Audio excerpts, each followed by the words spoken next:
National Dairy Week. It takes place this week, and to mark the occasion, nutritionist Catherine Logan joins me to discuss the nutritional benefits of dairy in sport and everyday life. Catherine, good morning and welcome back to Ireland AM. Good morning, Sinead. Now, we were just having a big chat about, because I'm a big fan of dairy, I couldn't live my life without butter and cheese, but we were discussing, we automatically think of calcium as being the primary and sole benefit from dairy, but that's not the case. You were telling me there's a whole host of nutritional benefits. Yeah, when people think about milk and yoghurt and cheese, they automatically think of calcium, which is justified because it is a very important source of calcium in the Irish diet. In fact, a national survey showed that 39% of the calcium consumed by Irish adults between the ages of 18 and 64 come from milk, yoghurt and cheese. So it is a very important source of calcium. But what some people don't realise is there's a lot more to milk, cheese and yoghurt than calcium. If you take, for example, the glass of milk, it provides a source of phosphorus, potassium, iodine, B vitamins, B12, B2, and then also protein. High biological value protein, so providing all the essential amino acids that the body can't make. So it's a collection of nutrients, and the package of nutrients that milk or dairy offers is quite unique. And research is now looking at how whole foods can actually impact or benefit health. It is very important to understand what nutrients can do for the body and their effects, but it's also very important to understand the impact of the whole food, because these nutrients work together, they complement each other. And because dairy, I suppose, provides a wide variety of nutrients, it has a very important role in health. And a very tasty role to play as well. Now, we were just all a bit aghast and horror-struck because we're talking portion size. Every time we talk about portion size in the show, I am shocked by how little a portion really is. Yeah. So let's talk about portion size, because there's a big difference for children. For adults, you're recommending three portions of dairy a day. 3 servings from the milk, yogurt and cheese food. From the milk, yogurt and cheese, and you'll get into those in a while. Yeah. But for children up until the age of 18, you recommend 5 servings. Between 9 and 18, it's 5 servings, yeah. And a very conscious and average serving size to one person can mean something completely different to another person. So in terms of a serving, when we talk about recommendations, a glass of milk. So that's a serving there. That's 200 mils. That's 200 mils, that's a serving of milk. Yeah.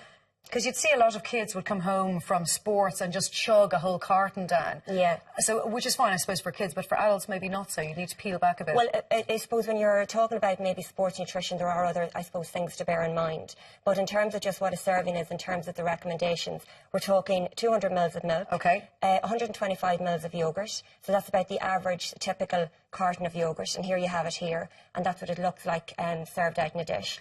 Or 25 grams of cheddar-type cheese. A matchbox size of cheese is what you're saying is a portion. We were all just saying we'd have that eaten before we'd grated the rest of the cheese we were going to use on the meal. Yeah, so we use the matchbox as the reference size, and that is about the equivalent of 25 grams. So that's 25 grams. Yes. But you can have a 50-gram portion of soft cheese. Absolutely, so that 25 grams of the harder, the cheddar-type cheese, and 50 grams of the soft cheese. Because there's more calcium in the hard cheese? Yeah, it tends to be, you know, the equivalent of calciums between the foods. Catherine, what about, there's a lot of kind of anti-dairy chat at the moment. You know, we've got a lot of people going, oh, cut dairy out of your diet. Is there any scientific foundation for that? It's really unfounded. As I said, milk and yoghurt are very important in a healthy, balanced diet and an active lifestyle. And the Food Pyramid, as I say, recommends the 3 servings as part of a healthy, balanced diet, 5 between the ages of 9 to 18 years. That's due to the, I suppose, increased calcium requirements during that life stage. And so it is a very important part of a healthy, balanced diet, and that is, I suppose, reflected in the guidelines.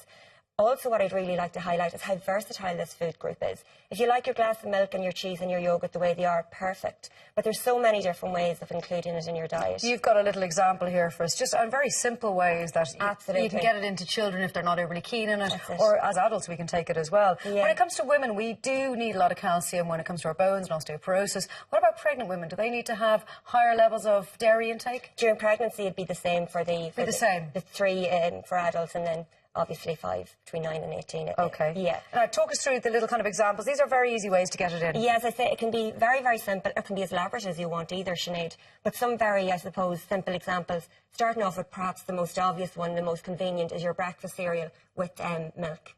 Smoothies, great, I suppose, a snack, but also as part of a breakfast or lunch, even as a dessert.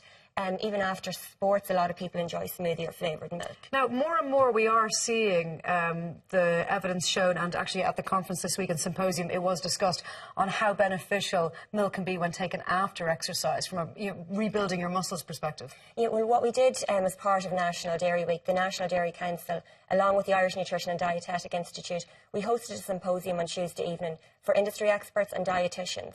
And what we did there is we concentrated on sport nutrition, the power of dairy. So how milk and dairy fits within the diet of an athlete.